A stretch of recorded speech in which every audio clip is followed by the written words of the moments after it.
Hello, I hope you're having a great week. So we're talking about documentation and how to do it to be successful. Today I want to talk about tools and techniques. To get started, you can just use a notebook and pen. You could use Microsoft Word, you could use Excel, you could use Google Docs. The point is you can get started and you're documenting for yourself in this instance. So what do we need to do? We need to start documenting when we first start learning about something, because this is our own personal documentation. And by doing that, we'll actually create something that's not that clear, easy to understand, but it will make sense to us. Don't worry about spelling mistakes, don't worry about numbering the points, that's not important. All we're trying to do is get down on paper something, so if we put it down, pick it up again, we can remember what we were working on. And that should work when you get used to doing this stuff. That should work 2, 3, 5, 10 years down the line. You should be able to look at your notes and fairly quickly go, it's this. If you've done that and you've got some documents, now we can look at proper tools. So there are wikis like Wikipedia that use wiki syntax. The mistake that often people make with documentation is they think it needs to be finished.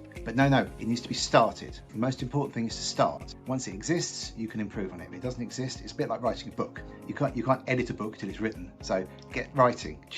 Once you've got some stuff, you can just save it. There's a file naming structure I'll share with you. This document I found that's really useful for IT people, but try and give your documents consistent names. That really helps to find stuff. And don't worry if you've got lots of documents that are duplicates, that repeat themselves, because once you've got several of these documents, it'll be much simpler to bring them together into something cohesive. So the point at the moment is you're just going to write stuff, step-by-step things as you're learning it, so you've got some documentation to work from. Once you've done that and you've got the process and you've got it in a tool, you can then start to scale it up. And don't think for 1 minute, and this I think, especially for somebody like me, this is such a terrible speller, that you shouldn't create documentation because you're not good at spelling or grammar, or you're not good on camera, or because I mentioned about Loom before as being a brilliant tool. The point is, you start the documentation, it can be a collaborative approach, and then later on you'll find that the documentation just has a life of its own. It's amazing.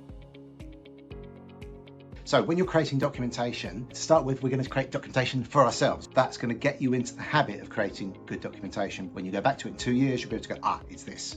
Now, when we're creating other audiences documentation, it gets a bit more complicated. If you're going to create something that's for the public, then you're going to want to eliminate a lot of the spelling and grammar mistakes that I seem to flourish. And you're going to want to make sure that it's coherent and makes sense and is in a language that they can understand and doesn't contain too much buzzwords. But if you're creating documentation for your team, I wouldn't worry about those things to start with. I would concentrate on making something written that makes sense to you. Now, part of the tools that we're going to use to manage our documentation has got a thing called version control. So you can go back and forward and see what people have done previously. And if you imagine, like Wikipedia, that grew from nothing, and now it documents pretty much everything in the world. No one person wrote all that. No one decided, let's do this and we've got to make it look like this. It kind of grew over time. Documentation is not a static thing. It grows and it changes and it evolves over time. So while we want our documentation to be useful, accurate and up to date, and most importantly easily available on our documentation tool that we're going to use, what's more important is that you get into the habit of every day that you're creating new documentation. And that's how we're going to get our book of everything in the business eventually. Once you've got some stuff that you've written for your own notes, what are you going to do next? Well, I like to think about things that I'd like to delegate, because if you want to delegate a task, you're going to have to document it. A great tool, as I mentioned before, to do this is Loom. You can just do a video of yourself doing the process, put that into your document management system, embed it within it, and then later on, hopefully one of your team will come and give you because they go, I don't want to watch this video every time, I'm going to write a list of steps. And if you get in that documentation culture where everybody's doing this process every day, then they're going to go, well, that's wrong, that doesn't make sense. And that will help make sure that the documentation is accurate and up to date, because people will look at it because that's the place they'll go to find stuff. And this is the key thing. They won't be asking you. If you're ill in hospital, can't work, it's not so much of a problem because the stuff is documented. People can figure it out. If they can access what the process looks like and see you performing it, that's enough for them to repeat the process. And I know that a lot of people like to create documentation where they have screenshots of each step, but it's a lot of work, a lot of time. So what I'm saying here is you want to be more efficient with your time. And what we're going to do that is get into the habit of having that documentation culture, and everyone in the team every day is creating and updating all those documents, and that will create a library of stuff that we then have to nurture so it's more useful in the future. we've started this culture of creating documentation. When we're learning something, we document it. We get Loom videos that we've created so people can share. We can share stuff with the rest of the team. And as I said before, it doesn't matter about the quality at the moment. We're just trying to get the document so it exists. But then what happens is you then got, like, for example, our onboarding process. We ended up with 20 different documents. And one of my team said, I can't find what I'm looking for. There's so much stuff here. And that's great. That means you've reached the finishing of stage 1 of the process. The documents exist. Now we've got to focus on quality. So to get quality documents, that requires a bit more thinking. So we bring all the documents, first of all, together about the thing. That doesn't mean necessarily putting them into one document, but so we're aware of what things exist. And then we need to think about, well, how should that be structured? So what do I need to know? What do I need to know to access this information? So I want really a checklist of the steps. And if I've done this thing 50 times, I don't need all the detail. So I have a separate document potentially, or at the top of the document, I list the main steps. And then below that is a breakdown of the actual step-by-step idiot's guide. Because often people don't need all that information. Now, we know that there's various documents that are needed for different people. So the customer's going to need to know what the process is. The engineer that's working on it's going to need to know the process is. And the engineer that's working on it might need more guidance on different areas. So we want to create those as probably 3 separate documents. So we take what we've got already, we combine them, we link the old documents to the new one if we're using some tool that allows us to do this, like the wiki, or in our case, ITGlue or Hoodoo, and then we bring that, and then we've then got a cultured document, which has now got like 4 out of 5 stars because it makes sense to people. But you see, we have to go through this process to the point where we've got enough stuff that we can bring it together. And you can't just sit down and write a process. It's not possible because you miss steps. And as these processes are being used, your engineers, your team will be refining them and adding stuff that's missing. And that's so important that everyone knows that it's documentation is for everyone, and they should be editing it all the time.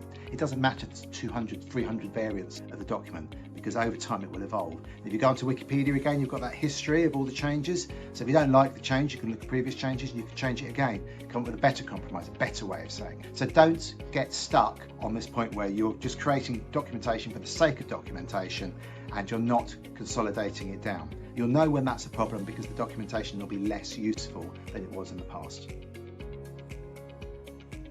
An excess of documentation. This is the big problem with knowledge bases, and you get lots of information that's out of date, doesn't make sense, isn't complete, isn't relevant, and it's not helpful. It's very difficult once you've got a big documentation system to manage that effectively. What I would do at that point is I would start to create frameworks. So let's look at a lessons learned report as a good example. So when you finish a project, you create a lessons learned. That probably needs to go in your documentation so you can refer back to it later. But over time, you're going to work with hundreds of these. So what you want to do is create a new document that brings all of the ideas together. What you can have then is the main document, which lists the main things that people need to know that you've pulled out of these other documents. And the other documents you can leave as outdated. And it's perfectly fine to do this in documentation. What you do at the top, most documentation systems have the ability to do this, you put it so it says that it's outdated. And anyone looking at that document will know that this information is outdated and that the instructions may not work, they may not be able to follow them. The main document that lists the key problems, that document should be more up to date. So that's one way of getting around an excess of documentation.